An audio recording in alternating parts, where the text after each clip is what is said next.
who don't know Mohammed, he is legally blind, and he's going to talk a little bit about what that experience has been like and who supported him along the way. So let's give it to Mohammed.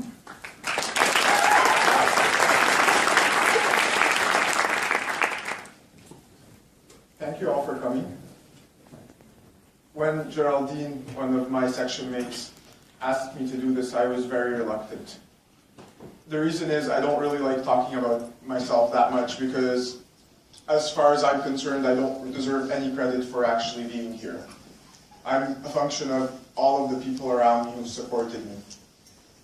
Over time, my views on this have changed a bit, and I basically realized that I actually should come and talk because part of it is to talk to people about how you can help and make a difference in someone's life. And the other part is what people with special needs go through is very misunderstood, and I'll get to that later on. I'll start by giving you a bit of background about myself, who I am, what it is I can see and what I can't see, and what I can do.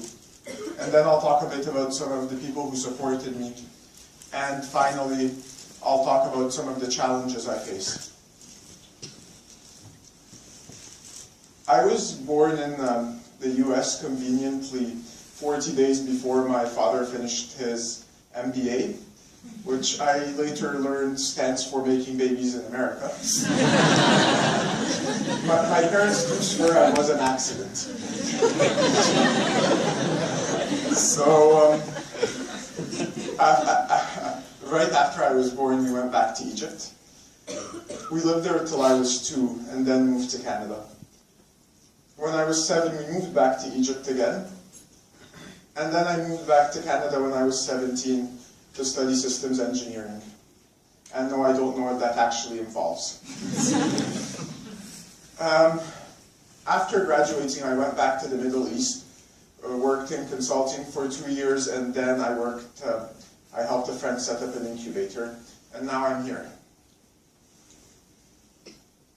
I've been legally blind my whole life. I effectively see somewhere between 1 to 5% of what a normal person will see, although fortunately my functional vision, so how well I'm able to use that vision, makes it seem more like 10%. To imagine what I can see, it's kind of like you're looking through a tunnel with stained glass at the end of the tunnel. So I can't see to the sides at all. I literally can't see my hand if it's here. I can't see in dark places at all. So this is actually pretty great because if anyone in this room is not wearing a white shirt, I actually can't see them, so it makes it a lot easier to present to some 25 people.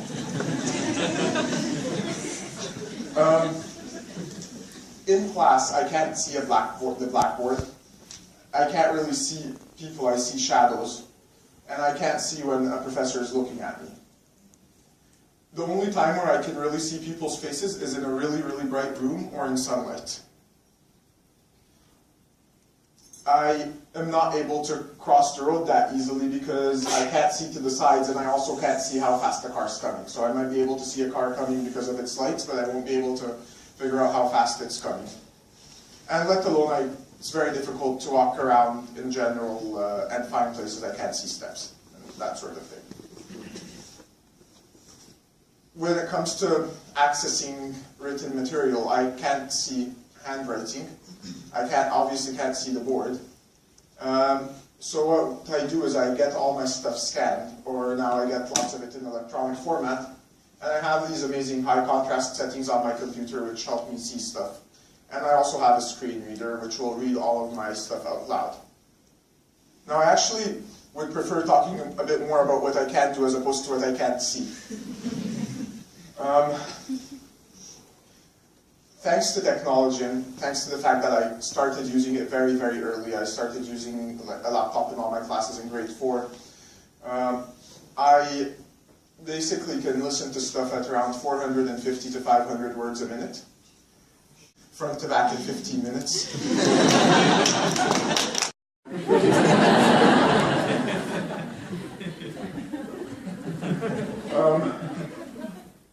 I've become, I have a very strong spatial awareness, so I kind of gradually produce like three-dimensional maps of places I walk around in, whether it's the Dubai airport or the HBS campus or whatnot. And most importantly, I have an ability of getting people to help me. Yes, now Section D is laughing. And that's actually a very useful leadership ability, because it also helps when it's nothing related to my visual impairment, it's just that I'm trying to get someone to help me do something in general.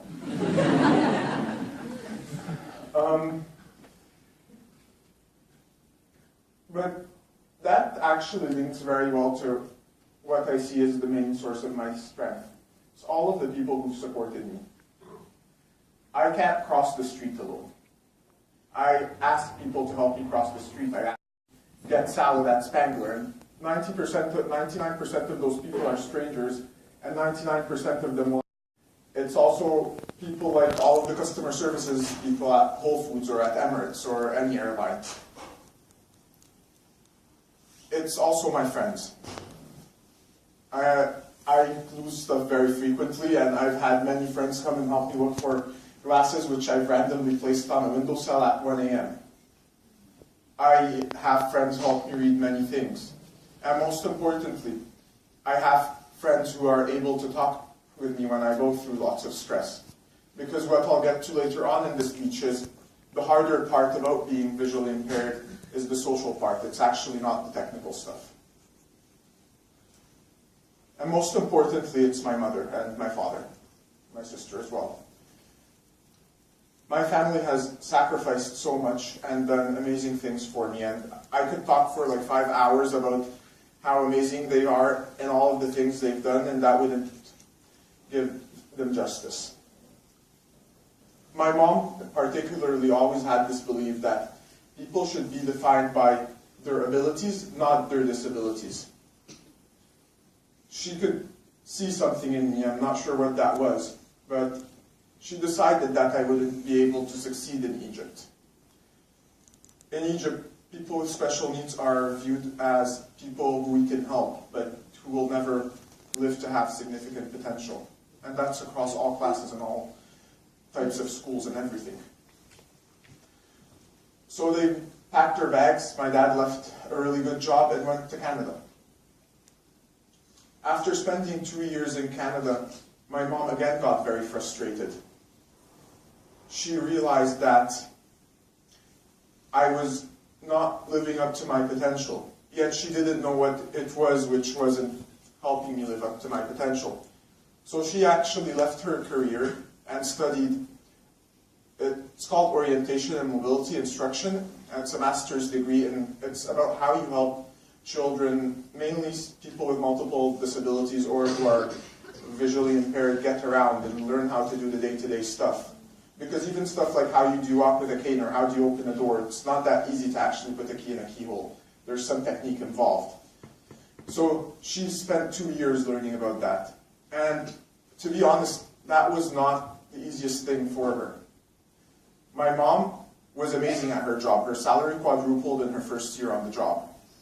But then she realized, she also really wasn't very good academically speaking. When my grandpa first heard that she decided to do a master's degree, he's like, Daya, you embarrassed us in Egypt by barely passing. Do you really want to go embarrass us in Canada now? And she was pregnant with my sister at the time, who she gave birth to later on. Yet, she drove 1.5 hours every day in snow or rain out of Toronto to this place in the middle of nowhere, Canada.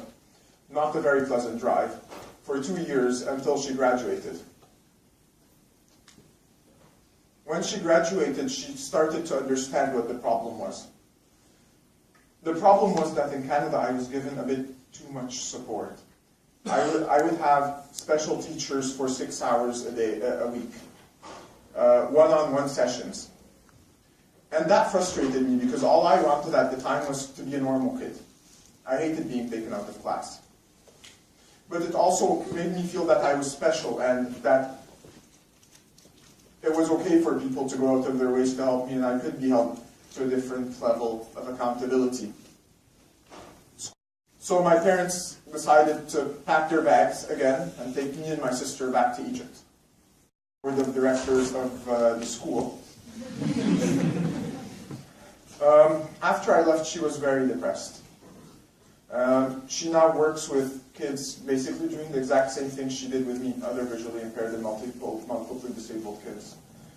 And she more recently, unfortunately, has started to work with lots of the people who were wounded during the Egyptian revolution, since our police has this really great habit of shooting people in the eyes instead of the legs.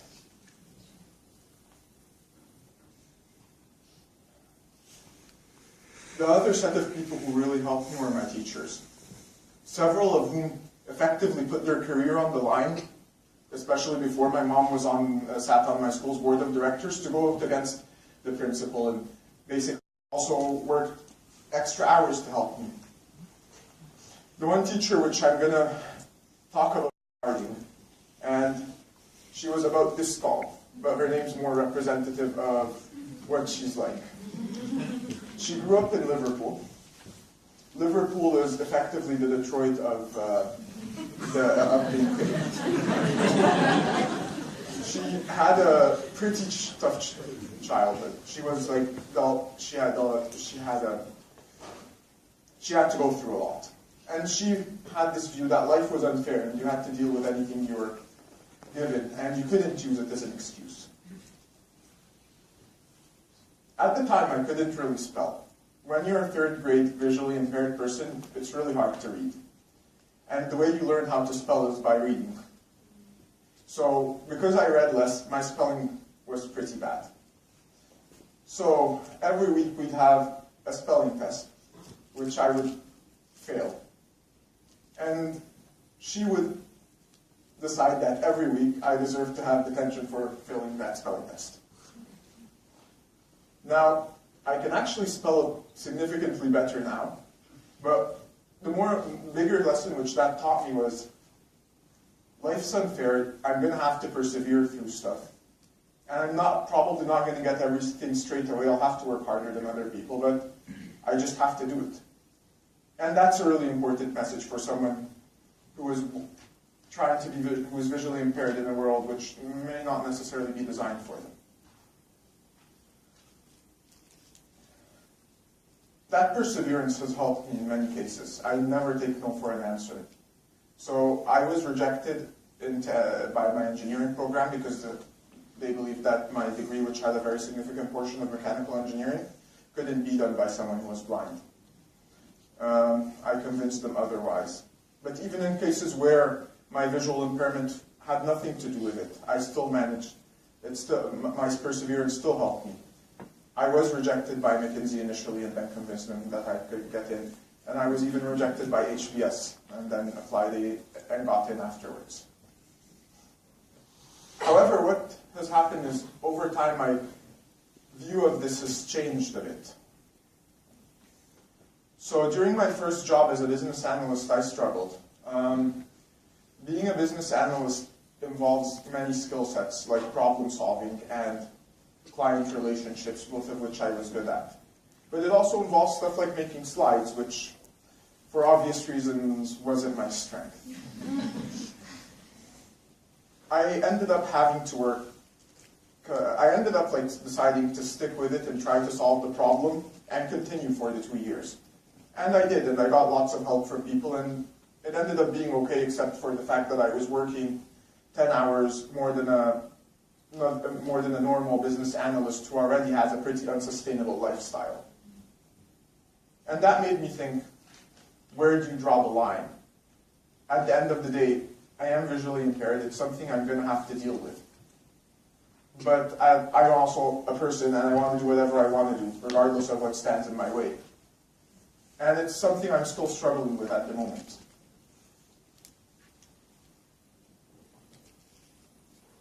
So, this kind of leads me to the bigger challenge. It's the social stuff. So, the stuff I talked about earlier on was all technical. I can't cross the road, so I have to find someone to help me cross the road.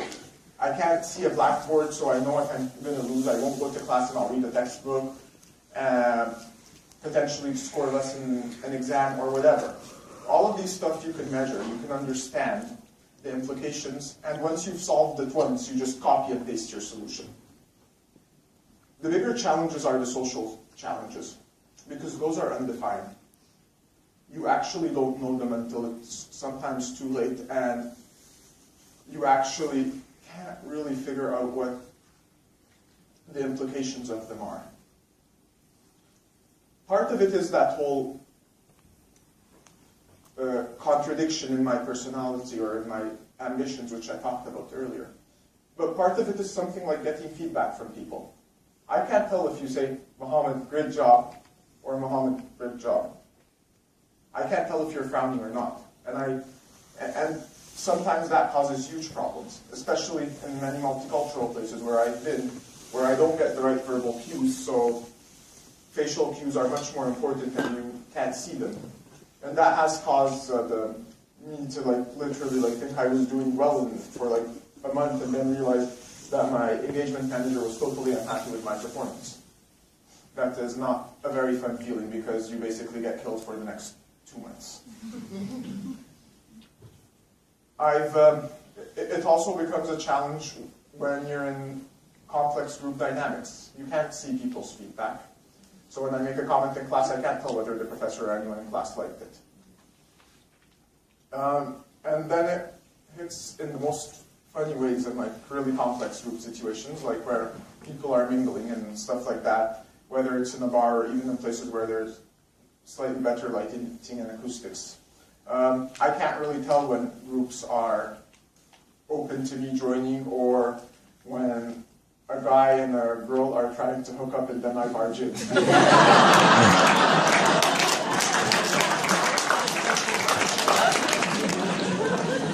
I also can't tell when I'm hitting on a girl whether she's wearing a wedding ring or not.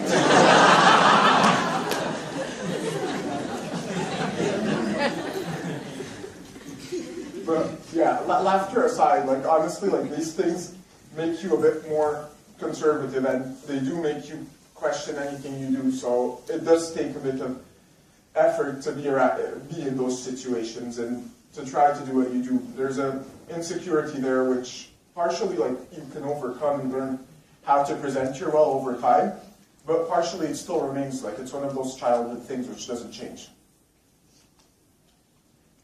But despite these challenges, I've actually been thinking about this a lot recently. One of the diseases which is almost identical to mine is the guinea pig for lots of the stem cell research and all of these gene therapy things. And it's very likely that the cure for my case will be found during my lifetime. And that makes me think about whether I would want to be cured or whether even if I were to be born again, I want to be visually impaired or not. And more often than not, the answer is yes, I would actually want to be visually impaired again. I learned a couple of things during my life. And lots of these lessons I had an easy, everyone's going to learn, but I had an easier route to learning them. I learned that life's unfair and you're going to have to deal with it. Just deal with what you have. I learned that sometimes you actually have to make sacrifices and you can't do everything which you want to do. But most importantly, I've learned that everyone's good-natured and everyone will help you if given the chance. And that makes it so much easier to deal with everyone else every day.